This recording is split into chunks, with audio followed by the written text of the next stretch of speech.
मोहतरम सामाईन, हमारे मुआशरे के अंदर सबसे जो बुरा काम आज राइज किया जा रहा है वो ये है कि हमारे मुआशरे के अंदर बड़ों का जो एहतराम है वो बिल्कुल ख़त्म होता जा रहा है। 100 में से तकरीबन 10% रह गया। और उसकी वजह क्या है? उसकी वजह ये है कि हम अपने बच्चों को डिग्री याफ्ता देखना चाहते हैं, एक दीनदार नहीं बनाना चाहते बल्कि अंग्रेज बनाना चाहते हैं। हालांकि वो लोग जो कामयाब हुए हैं उनकी हकीकत क्या है, उसका राज कामयाबी का क्या है?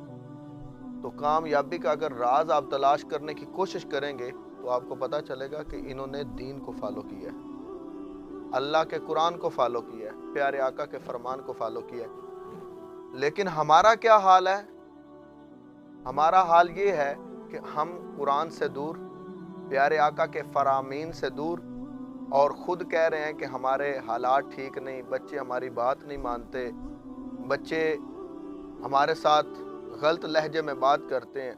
पिछले दिनों ना मुझे एक मोहतरम मिले तो वो मुझे कहने लगे, जी हज़रत साहब दुआ कीजिए कि मेरा बेटा जो है ना वो बिल्कुल ही मुझसे खफा है।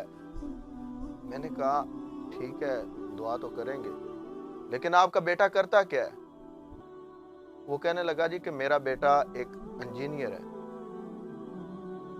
तो मैंने कहा कि इंजीनियर है, पढ़ाया है, लिखाया है, तो फिर आपकी बात नहीं मानता, आपसे दूर है। कहता जी वो उसका लहजा, बोलने का अंदाज ये है कि मुझे डर लगने लग जाता है, कहीं मुझे ये जिंदगी से ही ना खत्म कर दे, मेरी जिंदगी यानी कि मुझे मार ही ना दे। इस तरह का अंदाज है मेरे बेटे का। अल्लाह अकबर कबीरा। मैंने कहा उसे दीन भी पढ़ाया। बात तो बड़े दुख के साथ करनी पड़ रही है, करना नहीं चाहता था, लेकिन आपको समझाने के लिए मैं आप तक ये बात पहुंचा रहा हूं। तो मैंने जब उससे दीन का पूछा तो उसने कहा जी कि मेरे बच्चे ने कुरान नहीं पढ़ा, मेरे बच्चे ने नमाज नहीं पढ़ी, नमाज आती ही नहीं। मैंने कहा फिर भाई तू क्यों परेशान है? तूने खुद उसे इस तरह का बनाया है। अगर उसने अल्लाह का कुरान पढ़ा होता, प्यारे आका का फरमान पढ़ा होता, तो कभी भी तेरे साथ इस लहजे में बात ना करता जिस लहजे की आज तू शिकायत कर रहा है। और औलादों को देखना चाहिए कि हमने अपने बड़ों का एहतराम करना है, हमने अपने बड़ों का कहना मानना है, तब जाके हम कामयाब होंगे। तो जो बंदा समझता है ना कि मैं बड़ा पढ़ लिख गया हूं, मुझे फलां इल्म भी आता है, फलां भी आता है, जब तक उसके माँ बाप नहीं राजी, उस इल्म का उसे कोई फायदा नहीं होगा, दुनिया में भी नहीं होगा। होता है ना कि दुनिया में वो फायदा लेगा और आखिरत में उसे कोई फायदा नहीं। वो दुनिया में भी फायदा नहीं ले सकता, क्योंकि उसने उन हस्तियों को नाराज किया है जिन हस्तियों की बदौलत आज वो किसी मंजिल पर पहुंचा है। तो जिस हस्ती की बदौलत बंदा मंजिलें तय करता है, बुलंद होता जाता है, उस हस्ती को बंदा भूल जाए। यानी कि अगर आप छत पे चढ़ रहे हैं, किसी मंजिल के ऊपर चढ़ रहे हैं, तो उसके लिए सीढ़ी की जरूरत है। अगर आप जैसे चढ़ रहे हैं सीढ़ियां तोड़ते जाएं तो वापसी उतरना भी पड़ता है। तो मेरे भाई, ये माँ बाप जो हैं इनके साथ अच्छा रवैया इख्तियार करो, ताकि आप अपनी दुनिया को बेहतर बना लो और कल आखिरत को भी बेहतर बना लो। अगर आज हमारा रवैया इसी तरह रहेगा तो हम कामयाब नहीं होंगे। सबसे बेहतरीन चीज़ ये है कि अपने मुआशरे के अंदर ये चीज़ राइज करें। आप जहाँ से गुजर रहे हैं, बड़ा मिल रहा है तो अस्सलामु अलैकुम व रहमतुल्लाहि व बरकातहू, अच्छे अंदाज से बात करें।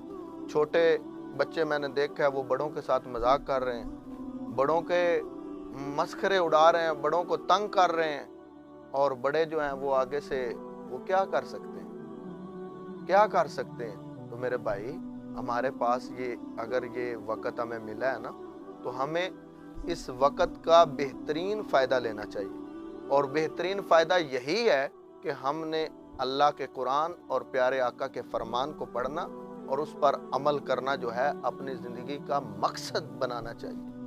जब हम ये मकसद बना लेंगे ना मेरे भाई, उस वक़्त हमारे ارد گرد جو پریشانیاں گھوم رہی ہیں نا، ہمیں اپنے گھیرے کے اندر لیا ہوا ہے، وہ نہیں آئیں گی، کیونکہ پھر دل کو پتہ ہوگا کہ جو میرا دل ہے یہ اللہ کی یاد سے دھڑکتا ہے۔ الا بذکر اللہ تطمئن القلوب، جو بندہ کہتا ہے کہ میں پریشانیوں کے اندر ہوں، میرا دھیان جب میں کوئی کام کرنے لگتا ہوں تو میرا دھیان فلاں جگہ چلا جاتا ہے، فلاں جگہ چلا جاتا ہے، تو اللہ فرماتا ہے کہ اگر دل کا سکون، دل کو ایک جگہ پہ روکنا ہے تو اس کے لیے میرا ذکر ہے۔ تو جس دل سے ذکر اللہ جاری ہوتا ہے وہ دل پھر بڑوں کی بے ادبی نہیں کرتا، چھوٹوں کے ساتھ سخت رویہ نہیں رکھتا، بلکہ اس کے اندر محبت آ جاتی ہے، پیار آ جاتا ہے، الفت آ جاتی ہے۔ یہ زبان جو ہمیں اللہ تعالیٰ نے بولنے کے لیے دی ہے نا میرے بھائی، اس کو صحیح استعمال کریں، اس کو اس انداز میں استعمال کریں کہ پتہ چلے پیارے آقا کا غلام ہے۔ اللہ تعالیٰ ہمیں عمل کی توفیق عطا